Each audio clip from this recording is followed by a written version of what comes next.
नमस्कार, प्रभात न्यूजमध्ये स्वागत। आज आपण आहोत मोहोळ मतदारसंघात। मोहोळ मतदारसंघ म्हटलं की त्या ठिकाणी राजन मालक हे नाव प्रथमतः येतं। त्या ठिकाणी यांच्यापासून अनेक वर्षापासून जे राजकारण आहे यांच्या घराण्याभोवती फिरतंय। हे राजकारणाचं विकास काम असतील, जे काय शेतकऱ्यांचे प्रश्न असतील, अनेक प्रश्नांवरती सखोल त्यांना न्याय द्यायचं काम त्या ठिकाणी राजन मालक करतायत। आज आपल्यासोबत ग्रेट मुलाखतीमध्ये स्वतः ते आहेत। त्यांच्याकडून आपण सर्व मोहोळ मतदारसंघातली संपूर्ण माहिती घेणार आहोत।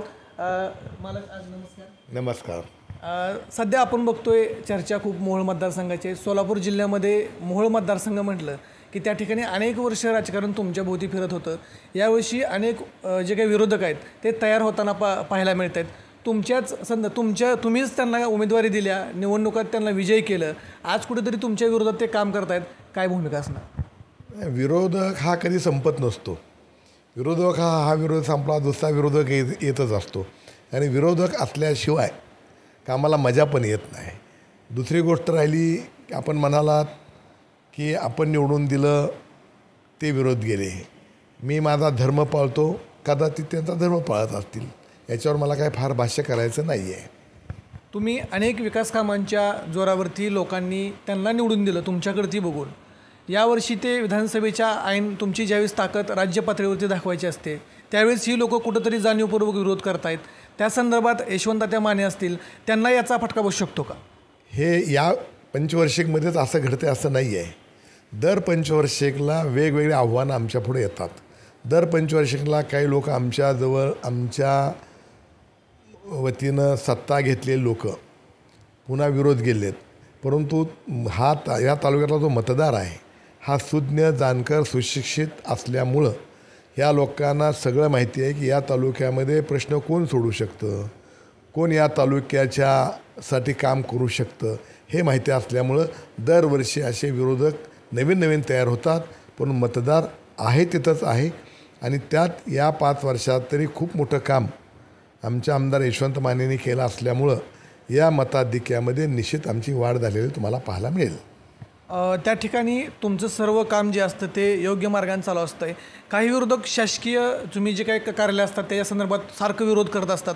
शासकीय काम शासकीय पद्धतीने चालू असतं, परंतु शासकीय कामातसुद्धा अडथळा आणण्याचा प्रयत्न करत असतात। त्यांनासुद्धा माहीत आहे की शासकीय काम हे अतिशय व्यवस्थित पद्धतीने चालू असतं, मग विरोध का? ते विरोधक आहेत ते त्यांची भूमिका बजावण्याचा प्रयत्न करतात, पण वेगळ्या पद्धतीनं करतात। कारण इथं विरोधकांना आमच्या संघटनेबद्दल किंवा माझ्याबद्दल किंवा पाटील परिवाराबद्दल बोलायला फारसं काय नाही आहे, म्हणून करता असे वेगवेगळे प्रश्न निर्माण करून त्या प्रश्नाचा इलेक्शनच्या पुढं असा ड्रामा करण्याचा प्रयत्न करतायत ते। त्या ठिकाणी पंढरपुरातील काही गावं मोहोळला जोडली गेलेली आहेत। त्यांची तिथे स्थानिक परिचारक कुटुंब असेल, भाळके कुटुंब असेल, जे काही अन्य कुटुंब तिथील तुम्हाला पाठिंबा संदर्भातली काय भूमिका आहे त्यांची? ती जी 17 गावं आहेत त्या 17 गावामध्ये गेल्या निवडणुकीमध्ये अत्यंत त्या भागाची दळणवळणाची व्यवस्था अत्यंत वाईट होती। अत्यंत वाईट म्हणजे आम्ही प्रचाराला जाताना आम्हालाच लाज वाटत होती की आपण या रस्त्यावरून जायचं आणि त्या मतदारांना मतं मागायचं, काय म्हणतील ते लोक। परंतु आमच्या आमदारांनी आम्ही त्यांना आश्वासित केलं की 5 वर्षामध्ये आम्ही तुमचा हा प्रश्न आहे हा निकालात काढतो। आणि सुदैवानं कर्मधर्म योगानं राज्याची सत्ता आमच्या आमदारांच्या विचाराची आली।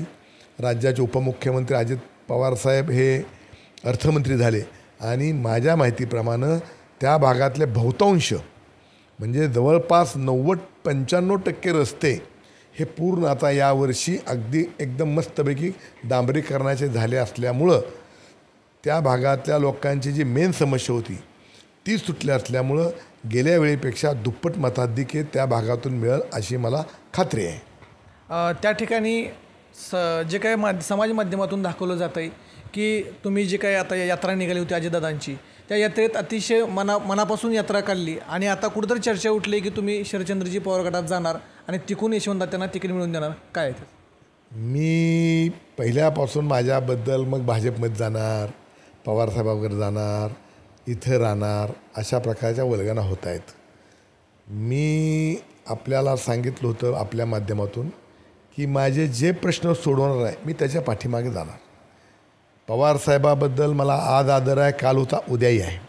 पवारसाहेब प्रश्न सोडवत नाहीत अशातला प्रश्न नाही आहे, परंतु गेले 35 वर्ष अजित पवारांनी साहेबांनी या तालुक्यातले सार्वजनिक कोणाचे वैयक्तिक प्रश्न अतिशय आपुलकीनं सोडवले आहेत. आणि मी पहिल्यापासून सांगत होतो की माझ्या पाण्याचा प्रश्न जो सोडवेल त्याच्या पाठीमागे मी जाणार आहे. आणि कर्मधर्मयोगानं अजित पवार साहेबांनी माझ्या या 10 गावातील शेतीच्या पाण्याचा पिण्याच्या पाण्याचा प्रश्न सोडवला असल्यामुळं मी आहे तिथंच आहे. मी कुठेही जाणारा नाही. म्हणजे सध्या तरी तुमची भूमिका आता अजितदादांसोबत राहण्याची आहे. जे चर्चेला कुठंतरी उदाहरण उठलं आहे त्याला फुल स्टॉप दिला तरी चालेल. 100% चर्चाही करत असतात. माझ्या विरोधात काय नाही म्हणून अशाच चर्चा करत असतात. ते काय ज्योतिष आहेत इकडे जाणार तिकडे जाणार म्हणायला. म्हणजे त्यामुळेच आता जे तुम्ही मागच्या वेळेस बघितलं आम्ही धैर्यशील भैया खासदार झाले आणि कुठंतरी तुमचा त्या मतदारसंघाशी संबंध होता न होता परंतु त्यांचे एक जवळीक नातेसंबंध असल्यामुळे तुमचे आशीर्वाद घेण्यासाठी इथं आले आणि कुठंतरी मागच्या 2 दिवसाखाली उमेश पाटलांना त्यांनी भेट घेतली. त्या संदर्भात काय? नाही, लोकसभेच्या निवडणूक वेगळ्या असतात, विधानसभेची निवडणूक वेगळी असते.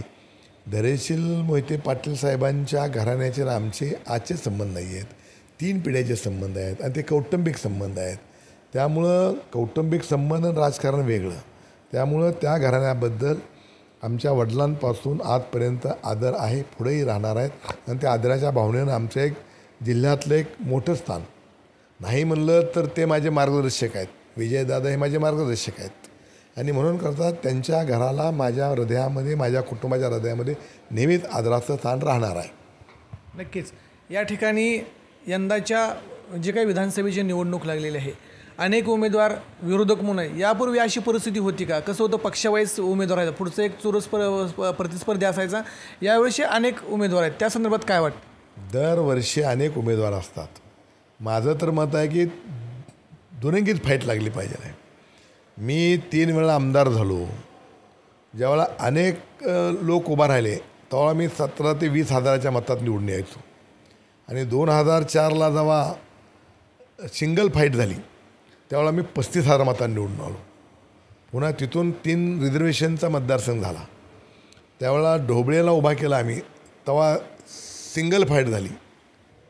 तिथं 35,000 मताने ढोबळे निवडून आले. तिथून पुढं दुसरी फाईट 2, 3, 4 उमेदवार उभारले. आमची मतं घटली. पुन्हा काल यशवंत मानेच्या वेळेलासुद्धा सिंगलच फाईट झाली. ऐन वेळा 3ऱ्या उमेदवारानं फॉर्म पाठिंबा दिला आमच्या विरोधकाला, तरीसुद्धा आम्ही 22,000 मतांनी निवडून आलो.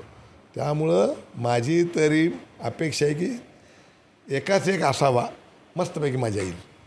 त्या ठिकाणी बघितलं आपण लक्ष्मणरावजी ढोबळे काल पवारसाहेबांच्या भेटीला गेलेत. त्या ठिकाणी तुमच्याच म्हणजे की तुमचा आशीर्वाद म्हणा किंवा तुमचे मताधिक्य तुम्ही करणाऱ्या विकास कामांची लोकांनी जोडलेली तुमची नाळ आहे आणि त्या संदर्भात तुम्ही ह्या लोकांना सगळ्यांना राजकारणात आणलं. तीच लोक आता यशवंत तात्या असतील, ज्या लोकांनी तुम्हाला सोडलं तसं पुढं आता यशवंत तात्यांच्या भूमिके संदर्भात तुम्हाला काय वाटते? माझी पूर्ण खात्री आहे की अतिशय कामाचा माणूस आहे, ते अतिशय प्रामाणिक आहेत आणि आमदारकीची मस्ती त्यांच्या डोक्यामध्ये नाही आहे. ते खाली जमिनीवर पाय ठेवून चालत आहेत आणि ते पक्षाशी, मतदाराशी, कार्यकर्त्याशी 5 वर्ष अतिशय प्रामाणिक वागलेत. त्यामुळं बाळाचे पाय पाळण्यातच दिसत असतात. त्यामुळं त्यांच्याबद्दल येथे किंचित शंका माझ्या नव्हे आमच्या तालुक्यातील कार्यकर्त्याच्या मतदाराच्या मनामध्ये नाही की तो गद्दार होईल म्हणून. नक्कीच. या ठिकाणी अनेक प्रश्नांची उत्तर आपण बघितली. लक्ष्मण तात्या माने असतील, जी मागच्या यांनी राजन मालकांनी ज्या ज्या लोकांना मोठं केलं त्यांना त्या ठिकाणी थोडा त्यांच्याविषयी त्यांनी सोडलं आणि मालकांच्याच विरोधात कुठेतरी काम करायला चालू केलं. तसं तात्यांच्या संदर्भात अतिशय विश्वास त्या ठिकाणी मालकांनी दाखवला आहे. तुम्ही आमच्या चॅनलला सखोल माहिती दिली. आपण विधानसभेच्या पार्श्वभूमीवर पुन्हा सुद्धा भेटूया. वेळोवेळी तुमच्याकडून आम्ही अपडेट आपल्या मोहोळच्या जनतेपर्यंत पोहोचूया. त्या ठिकाणी तुम्ही आम्हाला वेळ दिला त्याबद्दल तुमचेही आभार आहे. धन्यवाद.